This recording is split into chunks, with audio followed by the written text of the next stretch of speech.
Chairman, sir, thank you very much. We've had a short duration discussion, but I think quite a lot of members, many of them have given us their valuable inputs on what they think of the white paper and its contents. So, giving a very brief introduction to my speech, my reply, not really getting into too much of a detail which is there in the white paper itself, because it's been laid in both the houses and I've given a fairly elaborate reply in Lok Sabha and also a fairly elaborate opening statement there, but I still would get into some details but not too many. I understand the delay or the time that we need to conserve because you have one more discussion to take place. So the economy in 2014, which we inherited, there is a need for me to just explain that for a moment. It may suit the members of the opposition, at least some parties, particularly the Congress, to say the economy, we had left it in a prime shape, our growth rate was this per capita. And I can always have several members from our side who speak. After all, you inherited a very good economy from Atal Bihari Vajpayeeji's time, and maybe your first 5 years you tried benefiting the people with that good economy. But subsequently, and unfortunately after the global financial crisis, it was thorough mismanagement. All this can be said. Both sides can argue over them, but the fact is these are already sort of well analyzed, well written about, and they are out there in the public. It's not just for me to say it. We'll certainly say it because when we got the economy into 2014, when we inherited the economy, and soon after that, Honorable Prime Minister himself, a year later probably, went public to say, may not be the best time for me to get this out. He didn't at that time think whether he's going to come up with something later. But clearly the intention of why a white paper was not brought out was clearly stated by the Prime Minister himself. It would have certainly damaged the confidence the Indian citizens had in our own country, in its institutions, in the strength of its economy, in the strength of the institutions which have to serve the economy and so on. So he didn't want to shatter the confidence of the people. After all, they blessed him to come and serve the country. We all saw him evocatively bowing his head at the entrance of the parliament saying, I've come here as a servant of the people. I've come here to serve the country. There's no good crying afterwards saying, oh, the economy is really bad, I've come here, but I'm sorry. That wouldn't have been in the spirit of the things. So he very clearly said, I'm sorry, there is a lot of suggestion, but I'm not doing it in national interest, because if I put it all threadbare, it will affect the confidence of the institutions, the investors, and the people at large. So that has been explained. Now, why now? Because, as I said earlier, 10 years of toiling to get the economy back on its rail. And again, I'll bring in this parallel. We have operated in the last 10 years on two rails, like a railway rail which moves from one destination to another, on two rails. One to correct the economy, remove the malpractices which had happened earlier, remove all those instruments which can be used as a weapon for rent seeking. So clear all those archaic laws and rules which have been there, make ease of doing business primary concern, and so on, equally looking at futuristic reforms which were so important. And I'm sure for all the respect that all of us have voiced, and I was glad to hear across party lines, we had such a wonderful farewell given to Dr. Manmohan Singh. I'll join in it. But equally, it is important, whether it is post-1991 or after 2004, the 10 years, The promised reforms of the 1991 itself was not complete at that time. Subsequently, when there was an opportunity again between 2004 and 2014, no reforms. It's one thing to continuously tell us, what have you done, what have you done? The two-track approach which is required for the train to go forward, one which is going to remove the malpractices impact on the economy, and two, not only carry forward those pending reforms which have been waiting from 91, but also even further to take the economy forward. So that is the track which we laid for ourselves, and there we go. We have reached a stage where the economy can now say, we've reached 5th position, we'll reach the 3rd in the coming years. And that is where I want to compare it. There is a proverb in Tamil, and I'm sure every one of our languages, which is very rich. Our languages are so rich in metaphor, rich in idiom, rich in the local context, and so on. In Tamil, there is a proverb, Mullu meda potta thuni madri, meaning there is a bunch of thorny bushes, and in that a sari or a cloth falls. How would you extricate that cloth from it? You'll have to remove it from every thorn which is pricking on the cloth. And then to remove the cloth without any damage, how much of a delicate, literally toil will it be? So that the cloth comes out clean, the cloth comes out without getting torn, and then put it on an even keel. The economy was like that piece of cloth on a thorny bush. That thorn, the bush was full of all those malpractices which have torn into the economy. That is exactly how the economy was, and there is no exaggeration. This is very evocative, an example that, or a word, idiom that I'm using, but actually that was it, and that's what has gotten captured. Otherwise, why me, mullu meda potta thuni? What was the idiom, or what was the phrase which the whole world was using for us? Fragile five.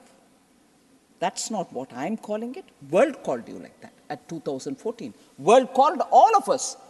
You're in an economy which is fragile. And if you're fragile, what is the level of fragility? From the bottom, you're within the first 5. If that is the halat of the economy that Prime Minister Modi and this government inherited, did we sit watching, say, wondering how to sort it out? Straight away we got into action. That was why the first cabinet decision in 2014 was one to form an SIT to remove the black money.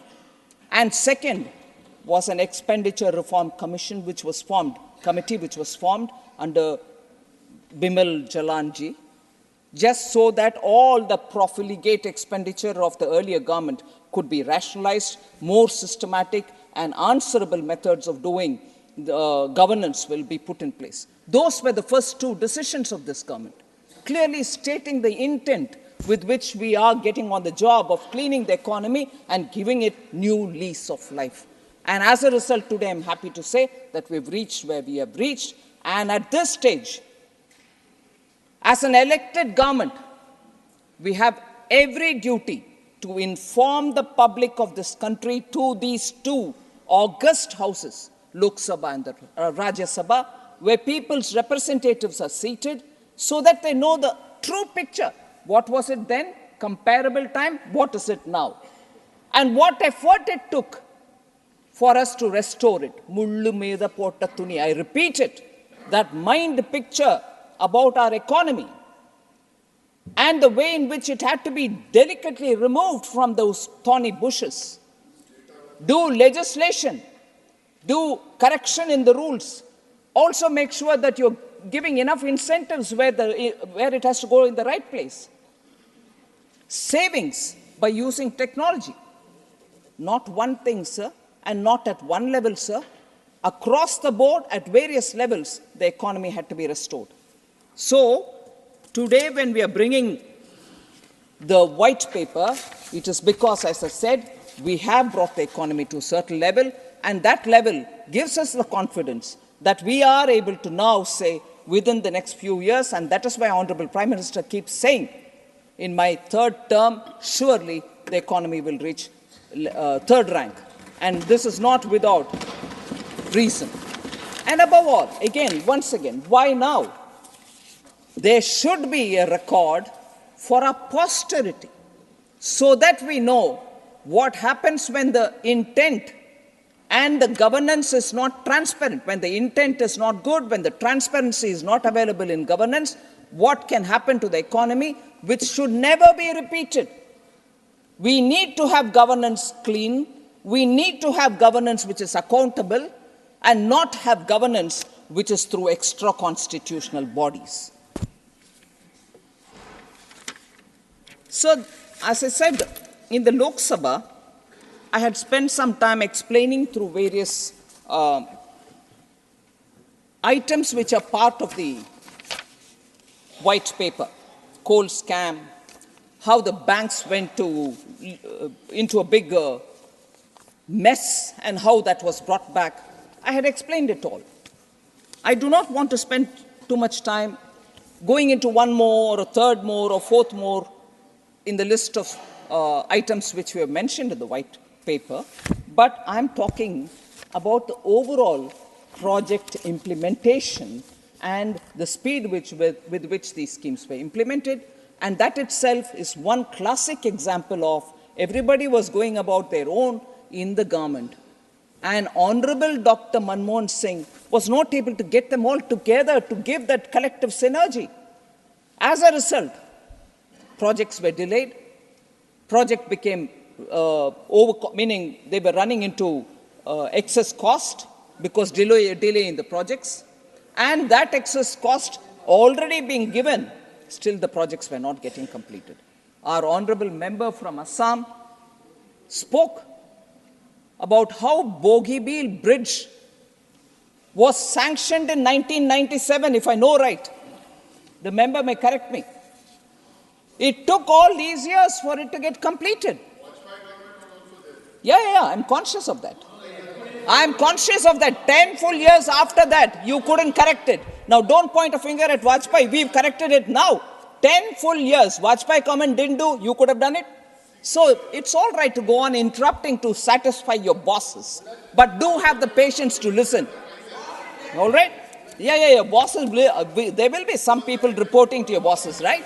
So, you can correct me for everything which is factual if I'm not saying right. But don't go on weakening a person standing here to tear their guts out to speak to you after you have been patiently heard out. Sir, project implementation, sir. Aadhaar, direct benefit transfer, Jan Aushadhi Kendra, all of them they say it's ours, acknowledge us, we were the one to bring it in, and so on. Let me highlight just Jan Aushadhi Kendra. Middle class, the poor, all of them benefit when the medicines are available for lesser price. Branded medicines have become so expensive that they can't do it. Jan Aushadhi was started in 2008. Jan Aushadhi Kendras was started in 2008. Who denies it? It's theirs. But where was it? 2008 they started. 2014, only 80 Jan Aushadhi Kendra have been established at that time, which is 6 years after it was launched. 80 centers only. They go on talking about right to food, we established. We gave the right for information. Right for medicine you also brought now. Why only 8 in 6 years? 80 in 6 years? I just want to contrast this with what Honorable Prime Minister Modi has done. Sir, the number of Jan Aushadhi Kendras reached 10,000 in December 2023. And common citizens are benefiting out of medicines which are available at affordable prices. More than 1,800 medicines are available in these kendras, and that is helping the poor and the middle class to obtain medicines affordably. So not only Bogibeel Bridge, which got completed in time, Pavitra, our MP, was speaking about it. Second railway station in the northeast, in all our independent India's history. A second railway station in the northeast happens when Prime Minister Modi comes in. After the first one, you forgot the northeast. At least you remember that Dr. Manmohan Singh himself was from Assam. उधर थोड़ा काम करते, वो भी नहीं किया. Visits नहीं हुआ किसी का भी. जाते probably just, I don't want to deride anybody. It's important to assimilate with people and join in their revelry also. सिर्फ उनके साथ गाना गाना और थोड़ा वो कम्युनल डांसिंग में पार्टिसिपेट करना सिर्फ काफी नहीं है. आगे उधर काम भी करना चाहिए. उनके साथ मिलजुल कर रहना भी चाहिए, काम भी करना चाहिए. वो तो नहीं हुआ. Sir, program implementation.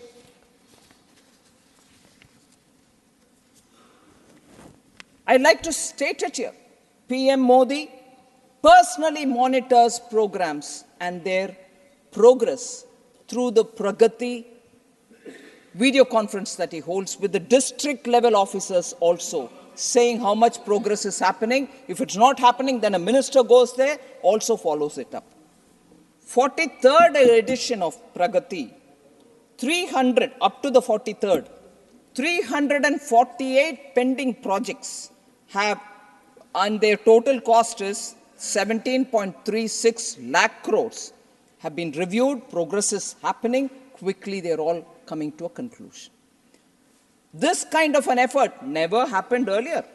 The biggest problem, a person who's so closely associated with infrastructure development, openly said, and I quote him, sir, biggest problem of stalled projects appeared in the last 2-3 years of UPA government. This is a statement which reveals as to when it started showing up, the inefficiency, lack of decision making. In this period, sir, infrastructure projects worth an estimated 18 lakh crores were stalled, whether it is through Environment Ministry at that time or any other ministry through at that time. Projects were stopped. So if this is about projects, sir, the other example of one big example is the Eastern and Western Peripheral Expressway, which was again approved during 2006, and they had more than 6 years to complete it. Never got done. And it was in 2018, after Prime Minister Modi comes in, expressways were completed. Project completion came to a complete halt. So about inflation, repeatedly there are figures thrown at us. Inflation is this, inflation is that. I just want to highlight.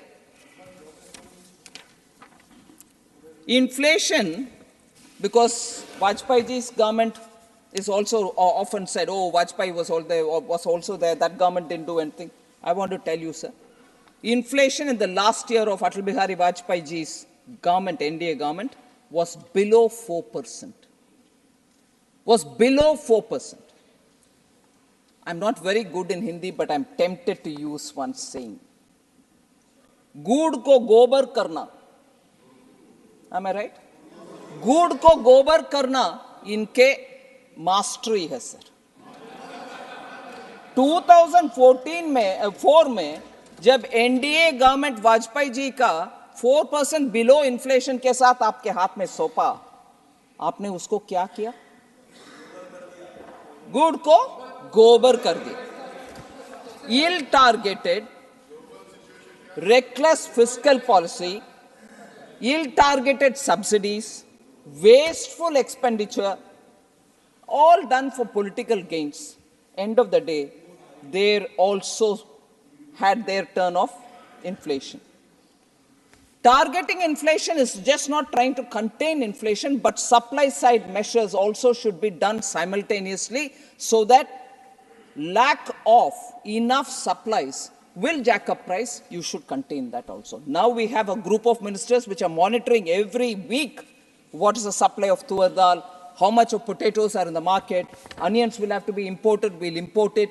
So inflation management also involves supply side management. They had suffered from twin deficits, sir. In 2013, 4.9% fiscal deficit and 4.8% current account deficit. So they continuously lived with this. The priority was not that. And I'm not saying all this. The most respected Dr. Manmohan Singh in 2013 in AICC session in Jaipur said handling inflation is a shortcoming of the UPA government. Dr. Manmohan Singh, not anywhere else, in AICC session, not anywhere in some corner of the country, in Jaipur, says handling inflation is a shortcoming of the UPA government. इसके बाद बार बार inflation के ऊपर आपने क्या किया, हमने अच्छा किया, हमने अच्छा, अरे डॉक्टर मनमोहन सिंह ही कह रहे हैं भाई inflation management is a shortcoming of UPA government, वो खुद कह रहे हैं sir. So average inflation under UPA, that is between 2004 and 2014, was 8.2%. Average retail inflation during UPA 2, which is 9 to 14, was over 10%, double digit. So double digit inflation occurred 9 times from January 2012 to April 2014. 9 times it went beyond 10%. So inflation management के ऊपर हमें ज्ञान देते रहते हैं. So the economic pain which the poor people had to face, please introspect before you accuse us. What are we doing, sir, to contain inflation?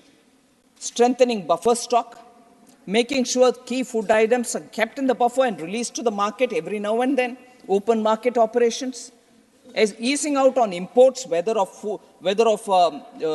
pulses or oil, edible oil. And somebody did refer to Bharat Atta, Bharat Dal.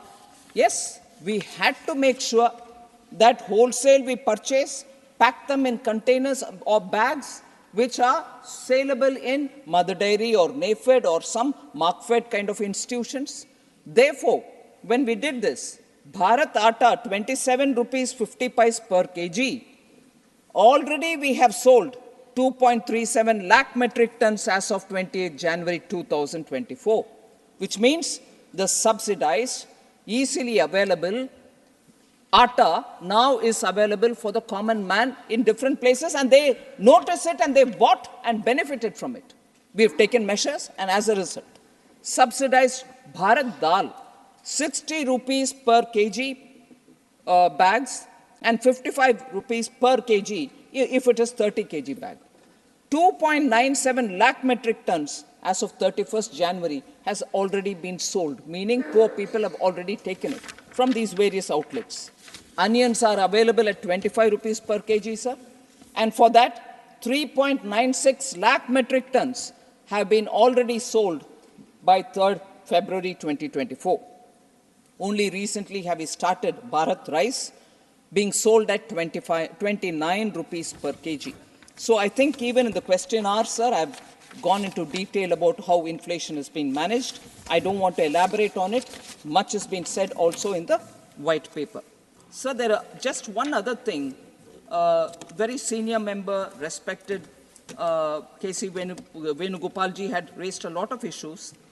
I just want to highlight the few information, which also some other people talked about government jobs. So I want to highlight the unemployment rate for graduates has declined from 17.2% in 2017-18 to 13.4% in 22-23. Unemployment rates for overall for everybody declining from 5.8% in 2018 to 2019. Now it's come down to 3.2%, 22-23. So it's coming down. The PLI scheme also witnessed over 1.07 lakh crore of investment, leading to production of 8.7 lakh crores. Employment generation through that is about 7 lakh for individuals, 7 lakh individuals.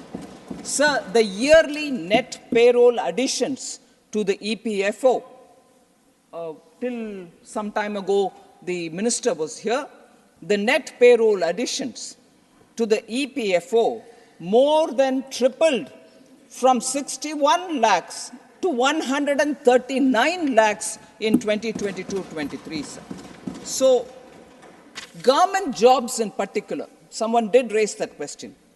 As many as 8,82,191 central government vacancies have been filled up. I think it was Tiruchi Shivaji, he is not here now, have been filled up in the last 9 years as compared to just 6 lakhs which was filled up during 2004 to 13.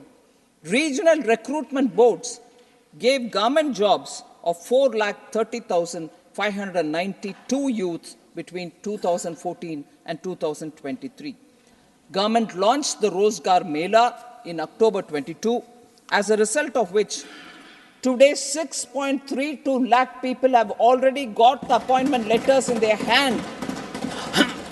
10 lakh central government jobs are being given through that. Sir, whenever we talk of inflation, there is this comparison, our period, your period. I have already sort of established that. One important fact, sir, despite collapse in crude oil prices in the second half of financial year 9, financial year 10, full year, and financial year 11, the inflation was running in double digits, which is what I said. Crude oil prices were coming down, but that benefit was not being passed on to the common public. That's their policy. What is Prime Minister Modi's policy, sir? When crude oil prices were at one level, when they started coming down, twice, once before Deepavali, 2022, and 21 and 22 again, we reduced the prices of excise. As a result, the pump price of fuel came down. So the passing on to the common citizens is a very important criteria which UPA never followed. So specifically, questions about ED is being used, weaponized, CBI is being weaponized. I want to remind, there are several instances, but one instance of how CBI was misused against an honest officer, SBI chairman R.K. Talwar was an honest person who was heading the bank, but because he refused to give loan to one of their favorites, recommended by the first family, CBI went to his house. He was compelled to resign from the post of chairman, and that is weaponizing. That was weaponizing CBI, nothing else. Here, when we've given independence to ED, and they go searching, and the accusation is, oh, they do it only with opposition leaders. I want to say, first of all, whether through CBI or ED, where the money laundering element comes, they want the money laundering to happen so that through the back door they can benefit out of it. So ED and CBI did not follow on PMLA cases because that was important for them. That operation should keep going on. If it is stopped using PMLA, money will not come to them in the form of kickbacks. So ED was made to remain dormant. CBI did not pursue PMLA cases, and data proves it.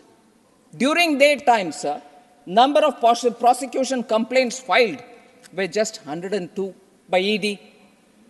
Whereas when we have given them independence to contain black money, contain money laundering, the number of cases now filed are 1,200. And number of restitutions, amount that is restituted, which is taken away from the wrongdoer and given to banks or institutions like that, during their time was nil. They did not restitute even 1 rupee from the wrongdoer to the bank or to anybody else, whereas actual restitution during our period is 16,333.02 crores they've come back to the bank. Similarly, red corner notice, extradition, none of that has been done during their time. Everything is nil, nil, nil, nil. Whereas what we have done is to issue red corner notice on 24 people and orders have already been passed to extradite Vijay Mallya, Nirav Modi, and Sanjay Bhandari, all of whom benefited through loans during their period. Their period, they gave loans. And these people ran away from the country. They did not take any action. And when we came to power, we had to send notice, fight in the case, and the orders for extraditing them has already been issued. So, K.C. Venugopalji had, I can't see him here, but I'll still respond, said, tell me one scheme that you have brought compared to our, RTE, RTI, and NFSA. Sir, I want to just give him one. More also. I want to highlight the fact, sir. I was immensely grateful to our member from Uttar Pradesh.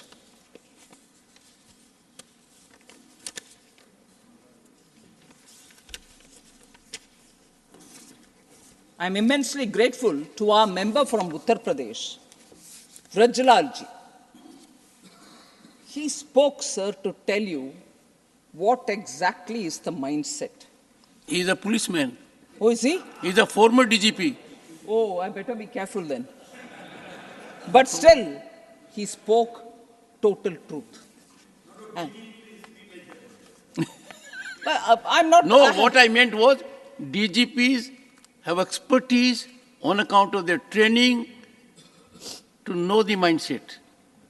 Sir, he actually nailed the point so effectively.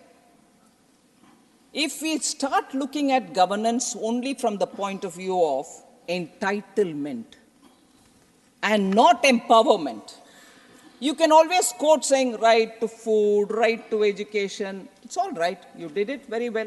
I appreciate that. But how many who have bought? Again, tell me in the name of right to something, right to something. Vrajlalji actually highlighted where that empowerment should have happened, and it has happened under Modi. It has not happened earlier. What are they? For example, he recited from 1947 how a Dalit leader went to the then Pakistan, and then Pakistan, meaning the East and West Pakistan, was made law minister, came back and realized this whole farce of, Dalits don't get empowered can be dispelled, and to dispel it, you need a leader like Prime Minister Modi. 47 till today, that approach of empowering Dalits has not happened. Empowering tribals hadn't happened. I'm giving that example based on also what Vrajlalji highlighted.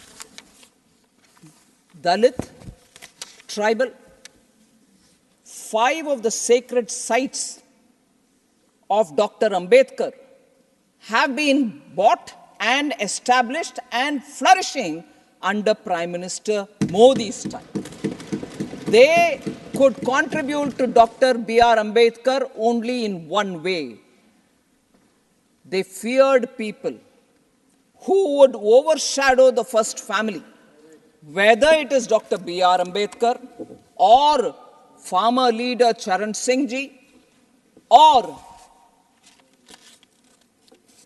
Shama Prasad Mukherjee ji. They make sure that such leaders, Karpuri Thakur ji, they make sure that leaders who they perceive as being a threat to the first family, they undermine. They make them lose in elections. They come to insignificance. And when somebody else gives them the recognition, gives them the due honor, we cannot digest it. That's the story, sir.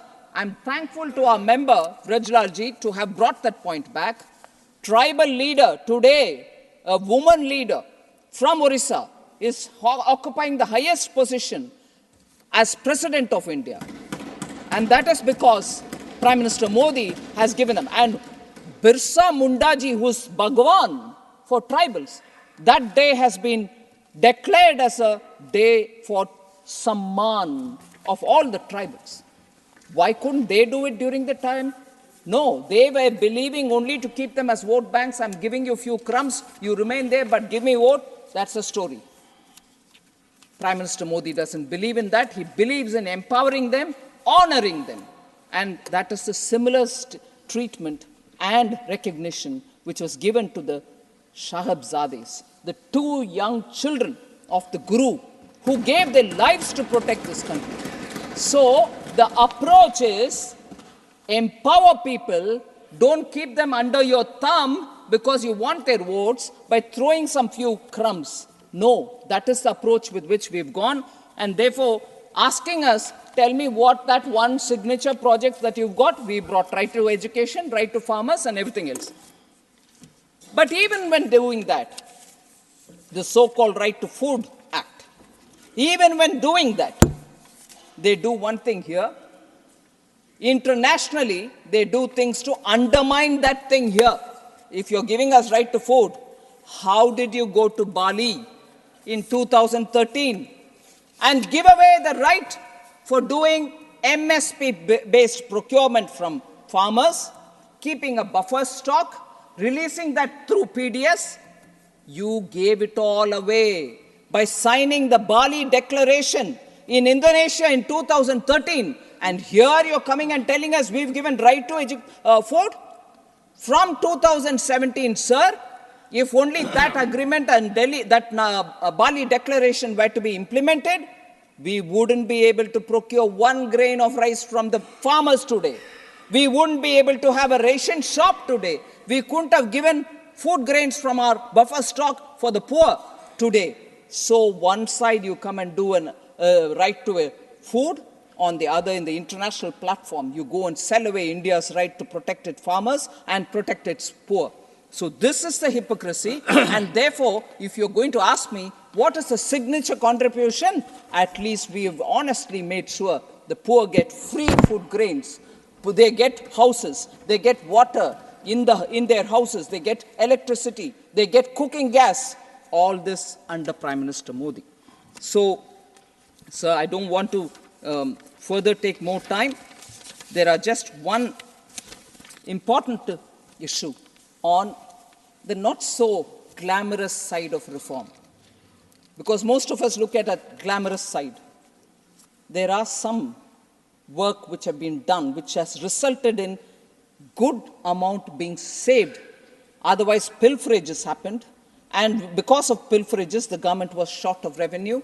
Now that we save it, we are able to do more projects for the poor. So we introduced, I did say that the expenditure reforms committee was formed, and as a result, the budget cycle also was changed. State governments, because we presented budget at the end of February, state governments which used to present their budget in the month of February would not have the details of the centre's budget details. And as a result, they were presenting budgets on the, because we were presenting our budget in the end of February, they were just presenting something and trying to readjust. That got corrected because budgets were started being presented on 1st February. States now are able to get an idea of what is coming to them and plan for themselves. That is one. Second, plan, non-plan expenditure. By keeping that difference, you're constantly playing with discretionary allotments, which is what the Planning Commission earlier did with all the state governments. Such distinction is not even appropriate, as non-plan expenditures include maintenance of defense systems, social security, and pensions and insurance and so on, even the subsidy for poor. So we have shifted the focus to holistic allocation with bifurcation on revenue and capital expenditure. So these changes have resulted in states feeling a lot more empowered to plan their budget. Also, sir, Treasury single account. That's a system that we brought in, which influences how money goes to states for their schemes just in time. As resources are borrowed to finance the government's developmental agenda, the just-in-time release helps in saving interest costs and fostering transparency. Let me clearly say here, sir, treasury single account system, which we brought, has given an estimated savings of 10,000 crores, and that is being used for bigger schemes and giving poor in return. The single nodal system, another reform, unglamorous, which we brought in, has given an estimated savings of 10,592 crores. Again, all these are going for Garib Kalyan. Sir, MSME, this is my last point. MSME, after demonetization, all MSMEs have got wiped out. K.C. Venugopalji was feeling very concerned. All of us feel concerned about MSME. And he said because of that, that went away, all MSMEs are struggling, many died. But I want to say here, sir, as on 4th December 2023, as per the Udyam registration portal, the total number of MSMEs registered in the country are 3.16 crores, including informal micro enterprises, which are in the Assist platform. Again, early January, as per the Udyam registration portal, the total number of women-owned MSMEs was 1.17 crores. So MSMEs are getting registered even newly. Export of MSMEs in all India exports during the year 22-23 was 44%. Do you think it will happen in 22-23 if post-demonetization all MSMEs got wiped away? 40%, 44% of all India exports are happening through the MSMEs. So they should do some more homework rather than come with general observations which are getting disproved each time data is thrown at them. Sir, the efforts that we take are during the COVID itself. 5 lakh crore emergency credit line guarantee scheme for businesses were extended, which were used by a lot of MSMEs. And I'm telling you with great sense of pride that even as we come to the end of that period, many of them have honored their own loans returns and servicing the interest. This guarantee is not going to be used by most of those loans which were given. 50,000 crore equity infusion through MSME Self-Reliant India Fund has happened. We've done that for MSMEs.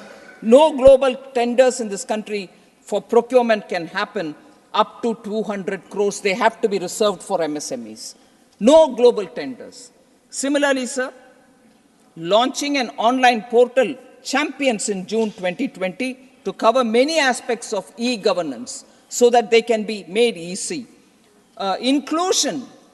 When we think of MSMEs, we think of only manufacturing. But what we've done is also to bring in small traders onto this. Retail and wholesale traders are also now recognized as MSMEs. They can get all the benefit. Non-tax benefits have been extended for 3 years in case of an upward change in status of MSME. Rollout of racing and accelerating MSME performance program with an outlay of 6,000 crores over 5 years.